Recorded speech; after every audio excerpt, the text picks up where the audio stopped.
కథాస్రవంతి నిరంతర కథాప్రసార వాహిని కథాస్రవంతిని ఆదరిస్తున్న అభిమాన శ్రోతలకు నమస్కారం. ఈనాటి కథకు స్వాగతం. మీరు వినబోయే కథ చీకటి దీపాలు. రచన శ్రీ రాచకొండ ఉమాకుమార శాస్త్రి. వినిపిస్తున్నది పప్పు భోగారావు. శ్రీ రాచకొండ ఉమాకుమార శాస్త్రి రావిశాస్త్రి గారి సంతానంలో ఆఖరివారు. 1985లో ఇంటర్మీడియట్ చదువుతున్నప్పుడు మొట్టమొదట ఒక పెద్ద కథ రాశారు, ఓ పోలీసోడి కథ. దాన్ని వీరి నాన్నగారు రాచకొండ విశ్వనాథ శాస్త్రి గారు చదివి చివరిన ఓ పోలీసోడి కథలో ఓ రోజు అని తగిలించారు. శ్రీ కాళీపట్నం రామారావు గారు కూడా చదివి ఓకే అన్నాక ఆంధ్రజ్యోతిలో 1985 సంవత్సరం మే నెలలో 3 వారాలు వచ్చింది ఈ కథ. తర్వాత 1993లో చావు పుట్టుకలు అనే కథ రాశారు. అది రచన మాసపత్రికలో వచ్చేయింది. ఆ కథ కూడా కారా మాస్టర్ చూసి ఆశీర్వదించారు. 1994లో వీరు లా ప్రాక్టీస్లోకి వచ్చారు.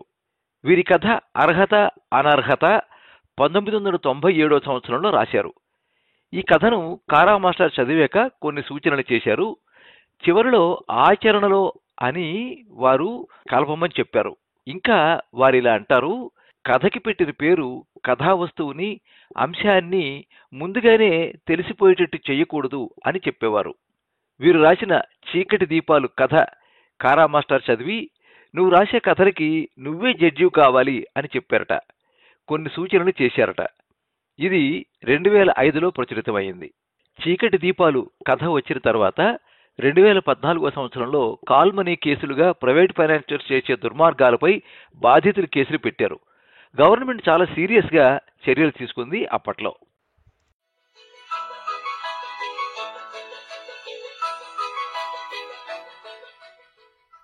సత్యబాబుకి భగవంతుడంటే అపారమైన నమ్మకం, అంతే విశ్వాసం. ఎందుకంటే తను పిలిచినప్పుడల్లా పలుకుతూ ఉంటాడు కాబట్టి. ఆ భగవంతుడు అందరిలో ఉండొచ్చు, ఉండకపోవచ్చు. అది తనకు సంబంధించిన విషయం కాదు. 6 అడుగుల ఎత్తు, నల్లటి గంభీరమైనటువంటి విగ్రహం సత్యబాబుది. పెను తుఫానులో నుండి పుట్టుకొచ్చిన పిడిగైనా సరే మెరుపు వేగంతో వెనక్కి వెళ్లవలసిందే అతన్ని చూసి. సత్యబాబుది 2వ వివాహమే. మొదటి పెళ్లి వల్ల ఇద్దరికీ పిల్లలు లేరు. ఇప్పటి వివాహం వల్ల కూడా కలగలేదు. కానీ ఈ మధ్య ఆశ కొంచెం చిగురిస్తోంది. ఆ రోజు ఆదివారం ఉదయం 8 కావస్తోంది. కాఫీ తాగుతూ సిగరెట్ కాలుస్తూ ఆలోచిస్తున్నాడు సత్యబాబు. వడ్డీకి 50,000 రూపాయలు ఏడాది క్రితం వెళ్ళినవి ఇంతవరకు రాలేదు. వెళ్ళినవి 50,000 అయినా వ్రాయబడ్డవి 75,000. వ్రాయబడ్డ వడ్డీ 100కి 2 రూపాయలే అయినా వసూలు కాబడుతున్నది 100కి 5 రూపాయలు మాత్రమే. 2 ఖాళీ నోట్ల మీద సంతకాలు వేరేగా నిక్షిప్తించబడి ఉన్నాయి. పుచ్చుకున్న ఆసామి 2 నెలలుగా వడ్డీ కట్టట్లేదు.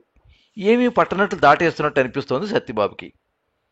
గుండెలు గుద్ది రక్తం పిండి మరీ వసూలు చెయ్యాలి అనే నిశ్చయానికి వచ్చేసేడతనం. క్షీరసాగర మథనం చేస్తేనే గాని లక్ష్మీ తల్లి పుట్టుకు రాలేదు. తీరా వచ్చాక ఆ భగవంతుడు మాయ చేసి తన్నుకుపోయాడు. ఈ రోజుల్లోనూ అంతే. లక్ష్మీ తల్లిని సంపాదించాలన్నా రక్షించుకోవాలన్నా చాలా కష్టపడాలి. తాను చేసే వడ్డీ వ్యాపారంలో ఇంకా ఎక్కువ కష్టపడాలి. అసలుకు ఎసరు తగలకుండా వడ్డీల్లోనే సకాలంలో అసలును రాబట్టేయాలి. తప్పనప్పుడు దొంగ సంతకాలు పెట్టేయాలి, పెట్టించాలి. తప్పుడు దావాలు వెయ్యాలి, ప్లీడర్లను మేపాలి, కోర్టుల వెంట తిరగాలి. ముఖ్యంగా పోలీసులతో సఖ్యంగా ఉండాలి. గవర్నమెంట్ ఉద్యోగస్తుడికి అప్పు ఇస్తే వాడి బ్యాంకు పుస్తకం తన దగ్గర ఉంచుకుని జీతం రోజున అప్పు వసూలు చెయ్యాలి.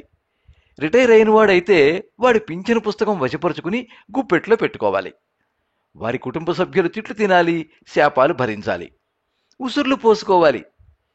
చివరికంటూ పోరాడి తన డబ్బు తను వసూలు చేసుకోవాలి. యముల వారికన్నా కఠినంగా ప్రాణాలు తోడేయాలి.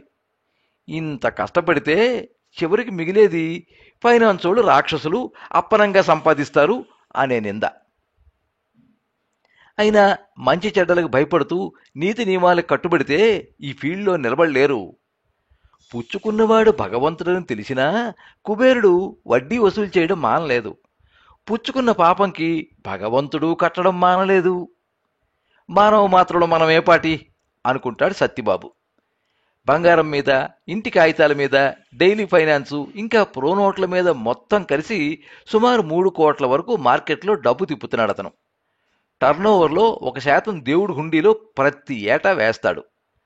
ప్రస్తుతం సత్యబాబు ఆలోచిస్తున్న ఆసామి పేరు రావు.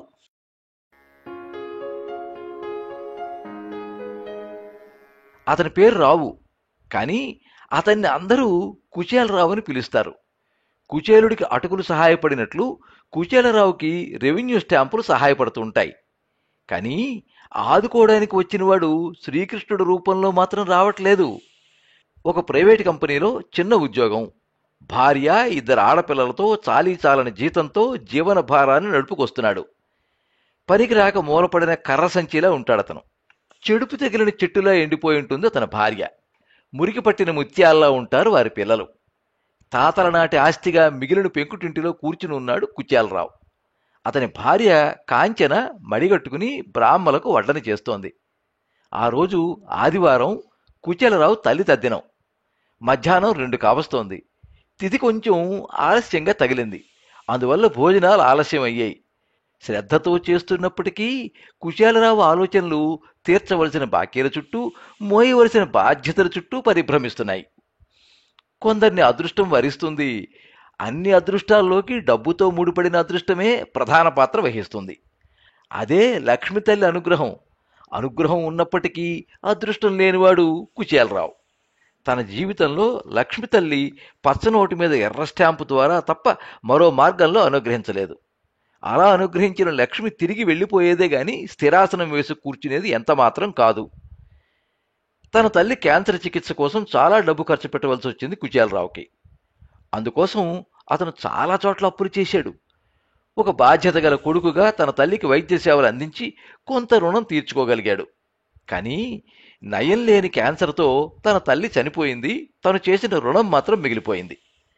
చేసిన అప్పులు తీర్చడానికి మళ్లీ అప్పులు చేస్తూ కొన్ని తీర్చగలిగాడు, చాలా మటుకు తీర్చలేకపోయాడు. అందులో ప్రధానమైనది సత్యబాబుది. కానీ అదే ప్రమాదమైనదని కుచేలరావుకి తెలియలేదు. అతని ఆలోచనలను చీలుస్తూ, రావుగారున్నారా అనే పిలుపు బయట నుండి ఫోర్స్గా వచ్చింది. కాంచనను వెళ్ళి చూడమన్నాడు. ఆమె బయటికి వెళ్ళి జడుచుకున్నట్లు లోపలికి వచ్చి, పోలీసులు వచ్చారండి అని భయపడుతూ చెప్పింది. తుళ్ళిపడ్డాడు కుచేలరావు. గతుక్కుమన్నారు బ్రాహ్మలిద్దరూ. బయట 2 కానిస్టేబుల్స్, వారి పక్కనే ఒక వ్యక్తి ఉన్నారు. వాళ్ళకి ఎదురుగా వరండాలో నిలబడ్డాడు కుచేలరావు. నువ్వేనా రావంటే అని ఒక పోలీసు అతను అడిగాడు. అవునని తలూపాడు కుచేలరావు. ఎస్ఐ గారు నేను తీసుకురమ్మన్నారు, పదా అన్నాడు అతను. కుచేలరావు గొంతుకు పిడత కట్టుకుపోయింది. కొంచెం ధైర్యం తెచ్చుకుని, దేనికండి అని అడిగాడు. దేనికో చెప్తే గాని రావా అని మరో పోలీసు అతను అడిగాడు. మరికొంచెం ధైర్యం తెచ్చుకుని, అయ్యా ఇవాళ మా అమ్మగారు ఆబ్దీకం, లోపల భోజనాలు అవుతున్నాయి, పని పూర్తయిపోగానే వచ్చేస్తాను అని వినయంగా అన్నాడు కుచేలరావు. ఆ వచ్చిన పోలీసు వారికి ఎందుకో గాని కుచేలరావులో తల్లి ఆవు కనపడినట్టుంది. సాయంత్రం 5 గంటలకు స్టేషన్కి రమ్మని, రాకపోతే ప్రమాదం అన్నట్లుగా చెప్పి వెళ్ళిపోయారు. వాళ్ల వెనకే ఆ 3వ వ్యక్తి వెళ్ళిపోయాడు. లోపలికి వచ్చి కుప్ప కూలిపోయాడు కుచేలరావు. తనకు తెలిసి గాని తెలియక గాని ఎటువంటి నేరం చెయ్యలేదు. మరి ఎందుకు స్టేషన్కి రమ్మన్నారో అర్థం కాక ఆందోళనగా ఉంది అతనికి. పోలీస్ స్టేషన్కి పిలువబడాలంటే నేరాలే చెయ్యక్కర్లేదన్న సంగతి కుచేలరావుకి ఇంకా తెలీదు. అయినా తల్లి ఆవు పులి దగ్గరికి ధైర్యంగా వెళ్ళగలిగిందేమో గాని అదే పోలీస్ స్టేషన్ అయితే వెళ్ళకపోతేనేమో. పాపం కుచేలరావు భయంతో చల్లబడి చతికిలబడిపోయాడు.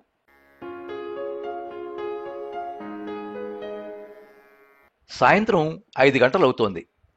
స్టేషన్ వరండాలో కుచేలరావు, స్టేషన్ వ్యవహారాల్లో అనుభవం ఉన్న అతని మిత్రుడొకడు నిలబడున్నారు. ఉదయం కుచేలరావు ఇంటికి పోలీసులతో వచ్చిన 3వ వ్యక్తి అక్కడే ఉన్నాడు. వాళ్ళకి కొంచెం ఎడంగా సెటిల్మెంట్ కింగుగా పిలువబడే హెడ్ కానిస్టేబుల్ పర్వతరావు ఉన్నాడు. అప్పటికి అతను ఉపన్యాసం మధ్యలో ఉన్నాడు. కుచేలరావు కేసును ఎస్ఐ గారు అతనికి అప్పచెప్పారు. ప్రతి వాడిలోని ఆ భగవంతుడిని చూడాలంటే పోలీసోళ్ళు ఉద్యోగాలు చేయలేరురా నాయనా. స్వామీజీ వేషంలో రాసలీలలు జరిపినోడి మీద రిపోర్ట్ వస్తే వాడిలో పరబ్రహ్మ స్వరూపాన్ని చూడాలా, లేక తెచ్చి లోపల పడేయాలా? వార్ఫీల్డ్లో కృష్ణుడు ఏంటి చెప్పాడు? ముందు చూపించినోడల్లా ఏసుకుపోమ్మన్నాడు. ఆ తర్వాతే మిగతావన్నీ. డ్యూటీ ఫస్ట్ అన్నమాట. రిపోర్ట్ రాగానే ముందు మనిషిని తెచ్చి లోపల పడేయటం, సెటిల్ అయితే రాజీ చేసేయడం, క్రానిక్ అయితే కోర్టుకు తోలడం, అంతే సంగతులు అని అన్నాడు పర్వతరావు. అందుచేత సెటిల్ అవుతావా లేక కోర్టుకు పోతావా అని కుచేలరావుని తేల్చుకోమన్నాడు. అసలు విషయం ఏంటంటే సత్యబాబు కుచేలరావు మీద ఆ మూడో వ్యక్తి ద్వారా ఒక రిపోర్ట్ ఇప్పించాడు. అందులో సారాంశం, అప్పు తీర్చమని అడగడానికి వెళ్తే కుచేలరావు తీర్చనన్నాడని, దిక్కున్నవాడితో చెప్పుకోమన్నాడని టూకీగా రిపోర్టులో విషయాలు. ఆ మూడో వ్యక్తి ద్వారా సత్యబాబుని చాలాసేపు బ్రతిమలాడుకున్న తర్వాత ఒక ఒప్పందానికి వచ్చారు. 10 రోజుల్లో బాకీ మొత్తం కుచేలరావు తీర్చేయడానికి, లేని పక్షంలో కుచేలరావు మిత్రుడు తన సొంత పూచీతో అప్పు తీర్చడానికి సెటిల్ అయ్యారు. కుచేలరావు ఇంటికి చేరేసరికి రాత్రి 10 గంటలయింది. భర్త క్షేమంగా తిరిగి వచ్చినందుకు 1000 దేవుళ్లకు కోటి నమస్కారాలు పెట్టుకుంది కాంచన. తన మిత్రుడికి కృతజ్ఞత ఎలా తెలపాలో బోధపడలేదు కుచేలరావుకి. కళ్ళు తెరవబడిన చట్టంకి, కళ్ళు మూయబడ్డ న్యాయంకి మధ్య సంఘర్షించి నిర్దోషిగా రుజువు చేసుకోవాలంటే నువ్వు చాలా కష్టాలు పడాలి సుమా అని మిత్రుడు కుచేలరావుని హెచ్చరించాడు. బాకీ తీర్చే మార్గం అన్వేషించమన్నాడు. రాత్రి కుచేలరావుకి నిద్ర పట్టలేదు. తన తల్లిని, భార్యని, పిల్లల్ని, తన అసహాయతని తలుచుకుని కుమిలిపోయాడు. జీవితంలో ప్రతిదీ డబ్బుతోనే ముడిపడుంది. తెల్లవారితే పాలు కొనుక్కోవాలి, నీళ్లు కొనుక్కోవాలి, కరెంటు కొనుక్కోవాలి, నిత్యావసరాలు పోషణార్థం కొనుక్కోవాలి, పిల్లలకి చదువు కొనుక్కోవాలి, రోగాలు వస్తే వైద్యం కొనుక్కోవాలి, ఎక్కువ కష్టంకి తక్కువ జీతం కొనుక్కోవాలి. ఇలా జీవితంలో చాలా అలా కొనుక్కుంటూనే ఉండాలి. ప్రస్తుతానికి పీల్చుకునే గాలి తప్ప అన్నీ కొనుక్కోవలసినవే. గాలి కూడా కొనుక్కోవలసిన పరిస్థితి వస్తే తనలాంటి వాళ్ళ గతి ఏంటవుతుందో తెలియదు. తప్పుడు మార్గంలో డబ్బులు సంపాదించే తెలివితేటలు, ధైర్యం కుచేలరావుకి లేవు. ఎంత ఆలోచించినా అతనికి డబ్బు వచ్చే మార్గం కనబడట్లేదు.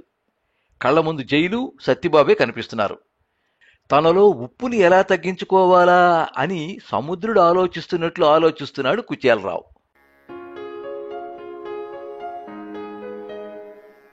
ఆ రోజు మధ్యాహ్నపు సూర్యుడు భగ్గున మండుతున్నాడు. హైవే రోడ్డుకి యువతల నిలబడున్నాడు కుచేలరావు. ఒక చేతిలో పళ్ల సంచి ఉంది. అతని వెనుకగా ఒక పోస్ట్ డబ్బా ఉంది. దాని పక్కన బళ్ల మీద పళ్ళు అమ్ముకునే వాళ్ళు ఉన్నారు. పేవ్మెంట్ మీద పాదచారులు నడుస్తున్నారు. కుచేలరావు మదిలో ఆలోచనలు ఆందోళనగా పరిగెడుతున్నాయి. గడువు సమయం సమీపిస్తోంది. మిత్రుడు భరోసా ఇస్తున్నా తన భయంకి ధైర్యం సరిపోవట్లేదు. అలా ఆలోచిస్తూనే అనాలోచితంగా రోడ్డు దాటపోయాడు కుచేలరావు. అంతే, కుడివైపు నుండి ఒక లారీ కీచుమని బ్రేక్ వేసిన శబ్దం, పట్టుమని కొబ్బరికాయ పగిలినట్లు మరొక శబ్దం, గొల్లును అరిచిన జనం శబ్దంతో ఒక్కసారిగా దద్దరిల్లిపోయింది అక్కడి వాతావరణం. అరేరే, ఏమైంది? మహాఘోరం జరిగిపోయింది. అంతవరకు అక్కడ ఉన్న మనిషి ఇంతలోనే ఏమైపోయాడు? కొందరు చూడలేక మొహం తిప్పేసుకున్నారు. కొంతమంది ముందుకు తోసుకొచ్చి చూసి కడుపులో తిప్పినట్లు వెనక్కి వెళ్ళిపోతున్నారు. లారీ కొత్త బండిలా ఉంది. డ్రైవర్ పారిపోయాడు. ఆపడానికి ప్రయత్నించేలోగా అంతా జరిగిపోయింది. అక్కడ పళ్ళమ్మే ముసల్ది కుచేలరావును చూసి జబ్బు మనిషిగాను, జోగుతున్నట్లుగానే గమనించింది. కానీ ఆ సంగతి ఆ తర్వాత గాభరాకి మర్చిపోయింది. రోడ్డు మధ్యలో వెల్లకిలా పడున్నాడు కుచేలరావు. తల వెనుక నుండి రక్తం కారుతోంది. లారీ చక్రాలు అతని గుండె మించి వెళ్ళిపోయాయి. అతి భయంకరంగా కనిపిస్తున్నాడు అతను. అమ్మా అని అరిచిన అతని నోరు అలాగే తెరుచుకుపోయింది. ఏ లోకాల్లో దాక్కున్నావో ఇప్పటికైనా కళ్ళు తెరిచి నా వాళ్ళని రక్షించి మహాప్రభో అని శూన్యంలోకి వెతుకుతున్నట్లు అతని కళ్ళు చూస్తూ ఉండిపోయాయి. అతని ఆవేదన రక్తమై రోడ్డు మీద పారుతోంది. కొంతసేపటికి పోలీసు వారు రంగంలోకి దిగారు. ఫార్మాలిటీస్ ముగించాక శవాన్ని మార్చురికి తరలించారు. పోతే పోయాడు గాని ఇన్సూరెన్స్ వచ్చే బండి కింద పడ్డాడు అని తనలో తను గొణుక్కున్నాడు శవాన్ని వెనక్కి ఎక్కిస్తున్న డ్రైవరు. కళ్ళారా యాక్సిడెంట్ చూసిన పోస్టు డబ్బా మాత్రం కడుపులో నిజం దాచుకున్నట్లు నిలబడింది.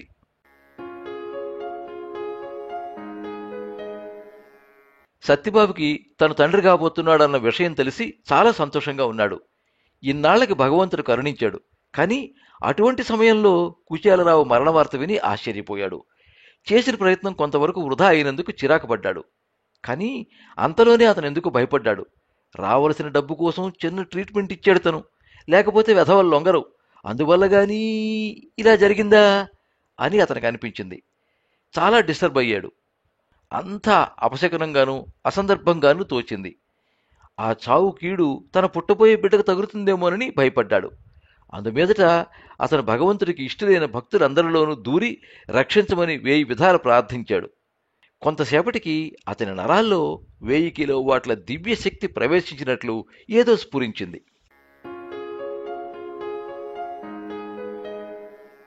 ఒక రోజున నాదస్వరపు మంగళ వాయిద్యాలతో మారుమోగింది శ్రీరాముల వారి కోవిల. సత్యబాబు దంపతులు ఆ రోజున సీతారాముల వారి కళ్యాణం జరిపించారు. మధ్యాహ్నం పేదలకు అన్న సంతర్పణ, బట్టలు పంచారు. రాత్రి హరికథా కాలక్షేపం జరిపించారు.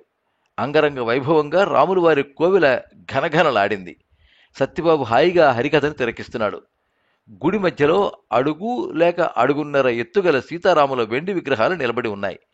పక్కనే లక్ష్మణ, ఆంజనేయ స్వాముల వార్ల విగ్రహాలు ఉన్నాయి. బంగారు నగలతో, పుష్పమాలలతో అలంకరింపబడి దివ్య తేజస్సుతో దగదగలాడుతున్నాయి ఆ విగ్రహాలు. ఆ విగ్రహాలని సత్యబాబు దంపతులు తయారు చేయించి శ్రీరాముల వారి కోవిలికి సమర్పించారు. గుడి ట్రస్టులో కొంత డబ్బు కూడా జమ చేశారు. సత్యబాబుకి ఎంతో ప్రశాంతంగా ఉంది. ఆపాటి యోగ్యత ఆ భగవంతుడు తనకు కలిగించినందుకు సర్వదా రుణపడి ఉంటాడు. అతను శివుడి మెడలో పాములాగా చాలా ధైర్యంగా ఉన్నాడు. అతను రాముడిలో ఐక్యమైపోయిన రావణుడిలా కూడా కనిపిస్తున్నాడు. కానీ సీతమ్మ వారు మాత్రం ఎవరో చేసిన పాపానికి ప్రతిమగా మారినందుకు సిగ్గుతో తల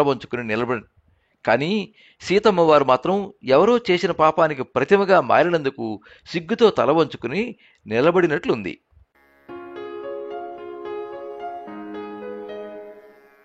అమావాస్య చంద్రుడు ఆకాశాన్ని చీకటితో అలుముకుపోయి ఉన్నాడు.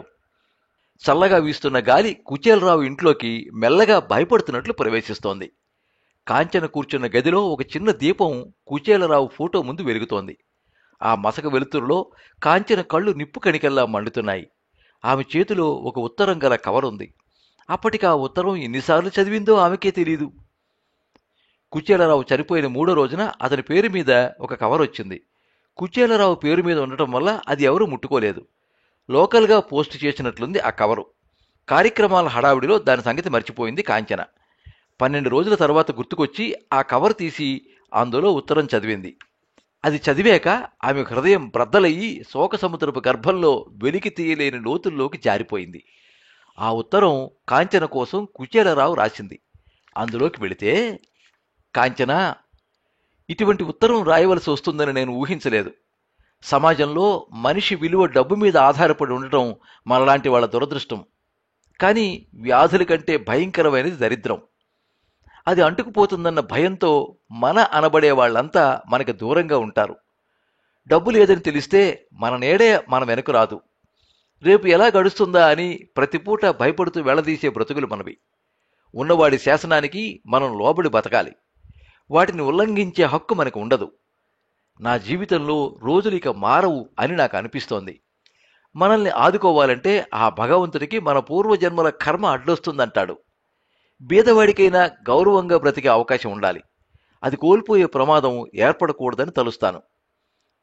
కొన్ని జీవితాలకి బ్రతికుండగా విలువ ఉండదని నాకు అనిపించింది. నాతో పాటు మీ జీవితాల్లో కూడా విలువ కోల్పోకూడదని, మీకు కొంతైనా ఉపశమనం కలిగిద్దామని ఆశించాను. ముందు ఆ సత్యబాబుగాడి పీడ వదులుచుకో, లేకపోతే నా మిత్రుడు ఇరుక్కుంటాడు. పిల్లలు జాగ్రత్త. ఉన్నవాడి చేతైనా లేనివాడి చేతైనా డబ్బు ఎంతటి పనైనా చేయించగలదని మా అమ్మ అంటూ ఉండేది. అది నిజమని నాకు ఇప్పుడు అనిపిస్తోంది. చదివాక ఈ ఉత్తరం చింపేయి. అది నీ మంచికే. ఎప్పటికీ మీ క్షేమం, నీ క్షమాపణ కోరుకునే నీ భర్త.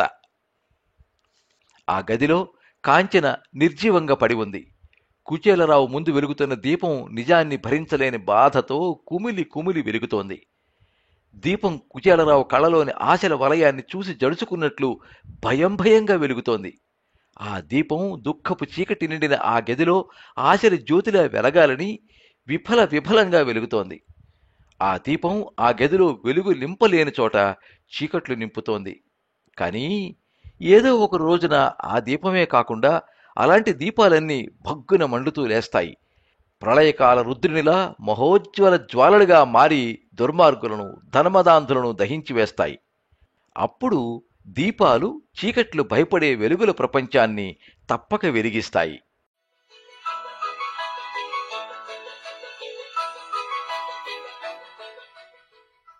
మీరింతవరకు చీకటి దీపాలు కథ విన్నారు.